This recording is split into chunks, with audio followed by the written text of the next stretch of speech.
আসসালামু আলাইকুম ওয়া রাহমাতুল্লাহ। সারা বিশ্বের সংবাদ 7.3 মিনিটে আপনাদের সকলকে স্বাগত। দেশের প্রধান প্রধান দৈনিক পত্রিকাগুলো তাদের শিরোনামে যে খবরগুলো গুরুত্ব সহকারে ছাপিয়েছে তাই নিয়েই আপনাদের মাঝে হাজির হলাম। আশা করি সাথেই থাকবেন। শুরুতেই থাকছে প্রধানমন্ত্রী শেখ হাসিনা হজ যাত্রীদের জন্য সৌদি আরবের প্রতি আহ্বান জানিয়েছেন, যাতে তারা সবাই পবিত্র হজ পালন করতে পারে। গতকাল গণভবনে সৌদি রাষ্ট্রদূত সৌজন্য সাক্ষাৎ করতে এলে তিনি এ অনুরোধ করেন, যাতে হজ যাত্রীদের ভিসা অনুমোদনের সময় বাড়ানো হয়। আগামী 2024-25 অর্থ বছরের বাজেট জনগণের উপর মুদ্রাস্ফীতির চাপ কমাতে প্রয়োজনীয় পদক্ষেপ নিতে কয়েক দফা নির্দেশনা দিয়েছেন প্রধানমন্ত্রী শেখ হাসিনা। গতকাল প্রধানমন্ত্রীর নেতৃত্বে বাজেট প্রণয়ন সংক্রান্ত এক সভায় তিনি এ নির্দেশনা দেন। বাংলাদেশে নিযুক্ত ভারতের হাই কমিশনার প্রণয় বার্মা বলেছেন, বাংলাদেশের সঙ্গে ভারতের উন্নয়ন অংশীদারিত্ব দিন দিন শক্তিশালী হচ্ছে, ভবিষ্যতেও অব্যাহত থাকবে। বাংলাদেশ ভারত সম্পর্ক এগিয়ে নিতে কাজ চলছে। সরকারি অর্থে উপজেলা চান এমপিরা। ইউপি চেয়ারম্যান, মেম্বার ও নেতাদের টিআর কাবিখার প্রতিশ্রুতি দিয়ে পছন্দের প্রার্থীকে জেতাতে মাঠে নামাচ্ছে। স্বজনদের নিয়ে ব্যবস্থা না নেওয়ায় আরও মরিয়া। প্রতীক নিয়ে প্রচারে প্রার্থীরা মাঠে, মন্ত্রী এমপির স্বজনরা। আওয়ামী লীগের সাধারণ সম্পাদক, সড়ক পরিবহন ও সেতুমন্ত্রী ওবায়দুল কাদের বলেছেন, বাইরে থেকে এসে কেউ বিএনপিকে চাঙ্গা করবে এমনটা পরিস্থিতি হয়নি। যারা দাপট দেখাবে তাদের ক্ষমতা মধ্যপ্রাচ্যে সংকুচিত হয়ে আছে, এখানে সম্প্রসারিত করবে এমনটি মনে করার কারণ নেই। তিনি এভাবেই গতকাল বলছিলেন। গণতন্ত্রের জন্য একযোগে কাজ করতে হবে বলছিলেন মির্জা ফখরুল ইসলাম আলমগীর। চূড়ান্ত মৃত্যুদণ্ডের আগে ফাঁসির সেলে নয়, হাইকোর্টের নির্দেশ।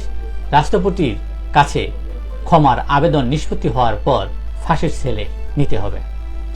নির্বাচনী ইশতেহারে সাজানো হবে এবারের বাজেট। ইশতেহারের স্লোগান ছিল স্মার্ট বাংলাদেশ, উন্নয়ন দৃশ্যমান, বাড়বে এবার কর্মসংস্থান। এবার এর বাজেটকে কেন্দ্র করে ইশতেহারের এই স্লোগান অনুযায়ী সাজাবে বলে জানা গেছে সরকারের কাছ থেকে। ডলার সংকট, ছোট ব্যবসায়ীরা বেশি বিপাকে। 25 মাসে ডলারের দাম বেড়েছে 37.64%। রপ্তানি পণ্য বহুমুখীকরণের পরামর্শ অর্থনীতিবিদদের। কলেজে ভর্তি, জিপিএ 5 পেয়েও পছন্দের কলেজে ভর্তির সুযোগ নেই। 26 মে থেকে অনলাইনে আবেদন শুরু। 9,000 প্রতিষ্ঠানে আসন সংখ্যা 25 লাখ। একাদশে আসন খালি থাকবে 9 লাখ। খাদ্য মুদ্রাস্ফীতি আবারও 10% ছাড়ালো। উচ্চ মুদ্রাস্ফীতি এখন অর্থনীতির বড় চ্যালেঞ্জ। দেশে ফিরছে এমবি আবদুল্লাহ। গতকাল সন্ধ্যা 6টায় চট্টগ্রামের বহির্নোঙরে কুতুবদিয়া পয়েন্টে নোঙর করে জাহাজটি।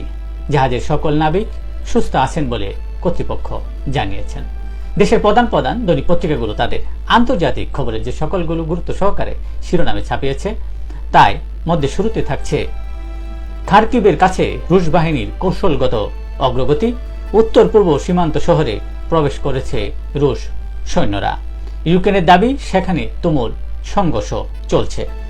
প্রাণ বয়ে ছুটছে গাজাবাসী, কোথাও মিলছে না নিরাপদ আশ্রয়। ইসরায়েলি হামলা জোরদার। পিছু হটে ফের সংগঠিত হচ্ছে হামাস। রাফায় ইসরায়েলি আক্রমণে হামাস নির্মূল হবে না বলছিলেন রিংক্যান। ইসরায়েলি গণহত্যার প্রতিবাদে ডিউকের সমাবর্তনে শিক্ষার্থীদের ওয়াকআউট। বিজেপির আসন বাড়বে কিনা চতুর্থ দফায় সেই পরীক্ষা হলো ভারতের লোকসভা নির্বাচন। গতকাল 10 রাজ্য ও কেন্দ্রশাসিত অঞ্চলে লোকসভার 96 আসনে ভোট হয়েছে। এই ছিল দেশের প্রধান প্রধান দৈনিক পত্রিকার শিরোনামে উঠে আসা শীর্ষ সংবাদ, যা নিয়ে এতক্ষণ আপনাদের মাঝে উপস্থিত ছিলাম। আশা করি আপনাদের ভালোই লেগেছে। সার্বিক খবরের বিবেচনায় যদি আপনাদের কোনো অভিমত, অভিব্যক্তি, সমালোচনা কিংবা কোনো পরামর্শ থেকে থাকে তাহলে অবশ্যই কমেন্টসে জানাবেন। আপনাদের কমেন্টসের প্রত্যাশায় আজকের মতো এখানেই বিদায় নিচ্ছি। আবারও দেখা হবে আগামীকাল ঠিক একইভাবে সারা বিশ্বের সংবাদ 7.3 মিনিটে। সে পর্যন্ত অবশ্যই সকলে ভালো থাকবেন, সুস্থ থাকবেন। আসসালামু আলাইকুম ওয়া রাহমাতুল্লাহ। শুভ সকাল সকলকে।